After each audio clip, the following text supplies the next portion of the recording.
Un professeur d'histoire-géographie menacé de mort pour avoir montré des caricatures de Charlie Hebdo le 8 janvier, au lendemain des 10 ans de l'attentat terroriste. Une élève estime alors que ça ne se fait pas de montrer des caricatures. Une semaine plus tard, elle sort ses propos au professeur.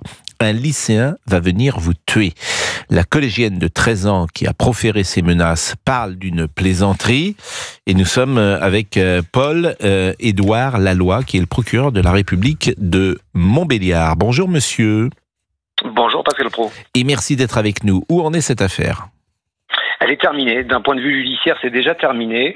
Les choses sont allées très rapidement. J'ai été saisi jeudi, le jour de la commission des faits, par la plainte de l'enseignant qui a été déposée dès le soir même, et puis par le signalement de l'établissement scolaire qui m'est remonté via l'article 40 du Code de procédure pénale. Et immédiatement, j'ai ouvert une enquête judiciaire du chef de menace de mort à l'encontre d'un enseignant qui a la circonstance aggravante d'être une personne chargée d'une mission de service public. Et dès le lendemain, j'ai demandé immédiatement à ce qu'on convoque au commissariat de Montbéliard cette jeune fille en présence de sa maman, son représentant légal, et en présence d'un avocat. Elle a été entendue dans les mêmes conditions qu'une garde à vue pour s'expliquer sur les propos tenus le jeudi matin auprès de cet enseignant. Vous étiez présent dans cette garde à vue ? Alors, je ne suis pas présent. Moi, je vois dans un second temps, c'est-à-dire qu'elle est immédiatement, à l'issue de cette garde à vue, d'abord interrogée par un officier de police judiciaire. Moi, je donne mes instructions. L'officier de police judiciaire m'en rend compte à l'issue. Dès l'issue, j'ai pris immédiatement ce qu'on appelle une réponse pénale, c'est-à-dire la décision judiciaire, et je lui ai fait notifier une convocation à mon parquet dans 3 semaines, très exactement, pour justement être entendu par nos soins, lui notifier à nouveau l'infraction qui lui est reprochée, et puis la mesure exactement sur un plan judiciaire prise à son encontre, qui est un avertissement pénal probatoire, qui est une mesure adaptée compte tenu de la nature des faits, de son âge, surtout à 13 ans et demi. Donc à cet âge-là, vous n'encourez que des sanctions éducatives. Donc c'est évidemment une sanction, mais qui aura des conséquences pour elle, à la fois sur le plan de son fichage auprès des fichiers de police, puisque la mesure dont elle a fait l'objet a entraîné sa signalisation, que j'ai expressément demandé, et puis par ailleurs, ça crée pour elle un antécédent judiciaire, compte tenu de cet avertissement pénal probatoire qui lui sera notifié au sein de mon parquet dans 3 semaines. Qu'est-ce qu'elle a dit en garde à vue, et vous dites que sa mère était également présente dans la garde à vue ?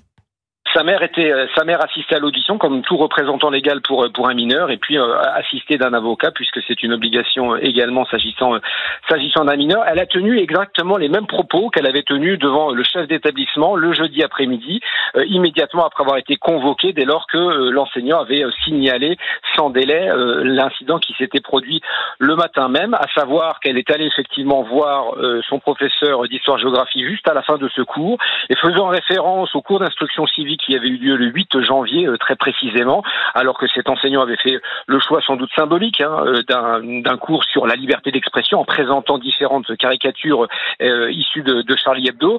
Eh bien, cette jeune fille a trouvé judicieux, marrant, pour reprendre ces termes, de faire ce qu'elle estime être une blague, et je cite ces termes, à son enseignant en lui indiquant qu'un lycéen, un jeune d'un lycée, sans autre précision, viendrait le tuer. Elle a tenu les mêmes propos dans un même trait de temps auprès d'un camarade de la classe qui l'a immédiatement signalé à l'enseignant et l'a fait remonter à la direction de l'établissement. Et donc, elle a tenu exactement les mêmes explications, à savoir qu'il s'agissait simplement d'une blague. Je reprends ces termes.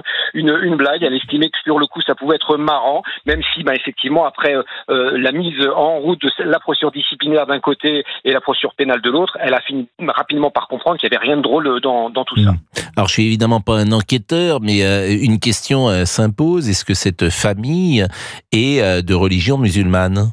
Absolument pas. Il s'agit d'une famille sans histoire, pas du tout connue, du pays de Montbéliard, originaire du pays de Montbéliard. Bien évidemment, comme systématiquement pour des faits de cette nature, de tels faits non seulement sont pris très au sérieux, mais surtout on mobilise tous les services de l'État. L'éducation nationale a tout de suite fait diligence, m'a saisi immédiatement, et de mon côté, j'ai travaillé en lien avec les services du renseignement territorial pour nous assurer qu'évidemment il n'y avait pas de soupçon de radicalisation, de contexte de radicalisation sur cette jeune fille et sa famille, ce qui n'était évidemment pas le cas, mais on a préféré lever le doute, mais très rapidement également engager la réponse judiciaire avec cette audition dès le lendemain et une réponse pénale immédiatement notifiée à l'issue. J'ai vu également qu'il y avait un message de soutien d'Elisabeth Borne, qui est ministre de l'Éducation nationale. J'adresse tout mon soutien à l'enseignant de l'Académie de Besançon qui a été menacé de mort après avoir montré des caricatures de Charlie Hebdo. La situation a été immédiatement prise en compte. Les caricatures qui avaient été montrées, est-ce que vous savez quelles étaient-elles? Sans doute, le savez-vous d'ailleurs, monsieur le procureur?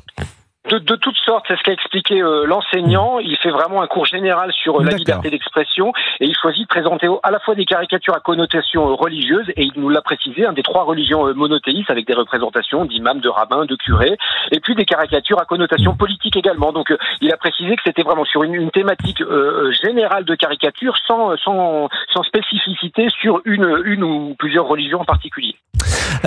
Paul-Édouard Lalloy est avec nous, il est procureur de la République de Montbéliard. Je retiens quand même de cette intervention qu'il n'y avait pas effectivement de raison religieuse et je peux dire d'une certaine manière que c'est quand même une bonne chose qu'il n'y ait pas cela dans le dossier.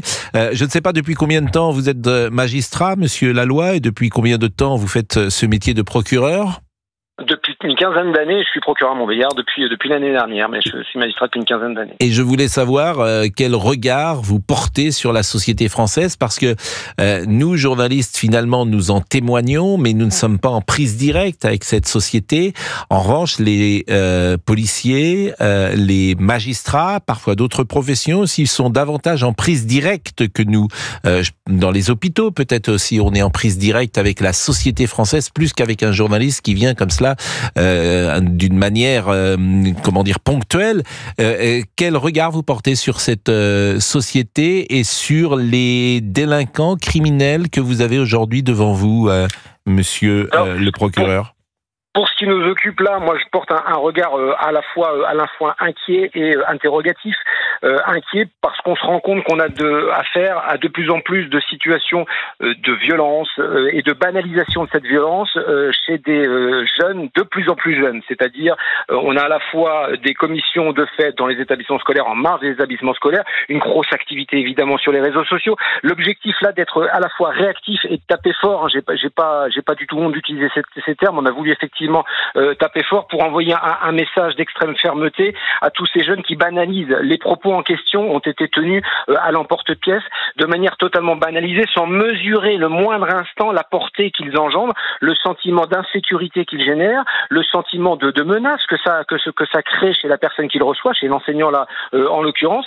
Et l'autre conséquence, c'est que de tels propos peuvent être très rapidement repris sur les réseaux sociaux. Et nous savons tous que la reprise sur les réseaux sociaux donne un écho, une dimension autrement plus importante, avec le risque que ça tombe notamment dans la tête d'un fanatique et que ça se termine de manière tragique comme on l'a malheureusement connu avec les affaires Paty ou Bernard. Eh ben merci beaucoup de votre clarté, de votre concision, de votre précision, et c'est intéressant d'échanger vraiment avec des magistrats de haut niveau comme vous, procureur de la République de Montbéliard. Merci beaucoup Paul-Édouard Lalloy, et peut-être nous vous rappellerons, pourquoi pas, avant la fin de la saison, parce que c'est un échange qui, j'en suis sûr, a intéressé les auditeurs. 11h58, on est un poil en retard, à tout de suite.